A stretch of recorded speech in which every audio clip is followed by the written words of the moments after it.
30 minutes past 7. Welcome along. It's BBC Radio Berkshire for a Wednesday morning. Some remarkable news on the medical front today. It is incredible stuff. We'll get to that very soon on the programme. First, Marks and Sparks. Marks and Spencer is releasing its financial results today, which would be notable news on any day, really. But in the wake of the cyber attack on the business nearly a month ago, which has had a huge impact, it's drawing particular attention. Kevin Curran is Professor of Cyber Security at Ulster University. Delighted to say that he's with us now on BBC Radio Berkshire.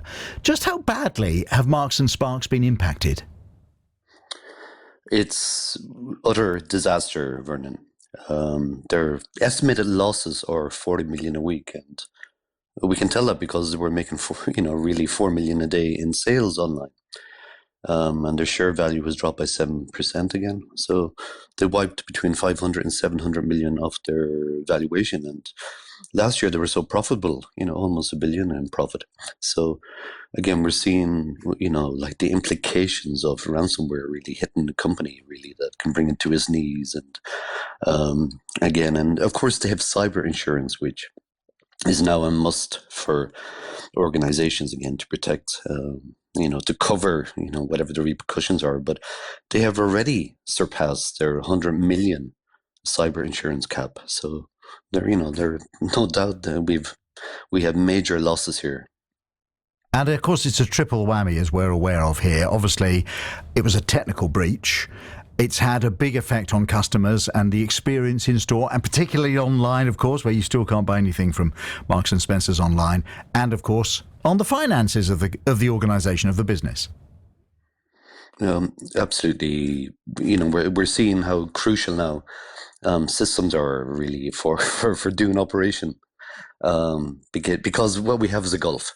Either your systems are working, they're online, and you're doing your daily tasks and dealing with customers, or they're offline, hit by a ransomware attack or some other technical problem, and what you're back to is paper, really. That you're back to caveman style. There is no in between, really. So either they're working or literally you are using pen and paper. Are we any clearer as to what actually happened during that breach, during that attack? Yeah, it's believed that it's the Scatter Spider Group, again, which is a loose collective of, actually in this case, a lot of Europeans, because generally ransomware attacks have in the past come mostly from Eastern Europe. Again, and they're using what we call ransomware as a service, again, called Dragon Force. Again, it's where unfortunately, it's made it easier for people with less technical skill needed, where they can rent the ransomware. Again, and so the ransomware owners, again, lease out their ransomware software, again, which encrypts the systems, again, which makes it impossible for people to get the work done, but also that they take their money from the affiliates, again, they take a percentage off the top. So, of course, that is becoming more widespread, of course, and it's that simple, really. It's just a ransomware gang coming in, which is obviously ransomware is becoming more common, but and encrypting the systems, again, demanding payments. So it looks like whether or not Marks and Spencer paid any ransom as well, but it doesn't always guarantee you will get your systems back anyway, because. And it's easy to think that the weakness is in the system, in the technicals, if you like, but often actually in these cases the weakness is in the human response to a call or an email. Unfortunately, it can be. Again, that's why training is so important, again, for employees to recognize phishing emails, whatever else. But in these cases, what this particular ransomware's mode of operation is quite that they target people who work within the IT department.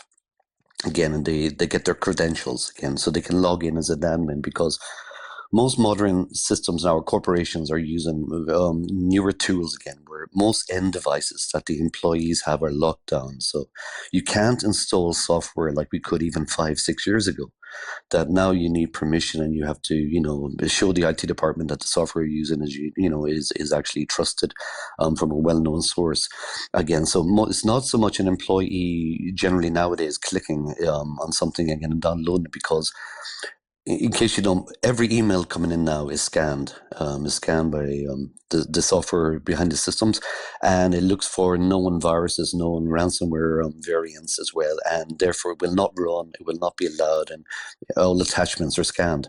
But when if an IT admin, someone within the admin or the IT departments, if their login credentials have been taken, the system cannot really, it's very hard for it to detect that that person logged in, that account logged in, is not the real person. And of course, an IT admin has to be able to install system software again. So therefore, that's the case where our endpoint detection tools, again, which generally stop most ransomware variants, it doesn't work as well because literally someone who should have the right to install software, their account has been compromised. Well, Kevin, of course, it's not just Marks and Spencer's that have been affected. Co-op stores across the country still facing empty shelves, and of course, it's the customers who notice most. There's barely anything on the shelves. It's quite difficult.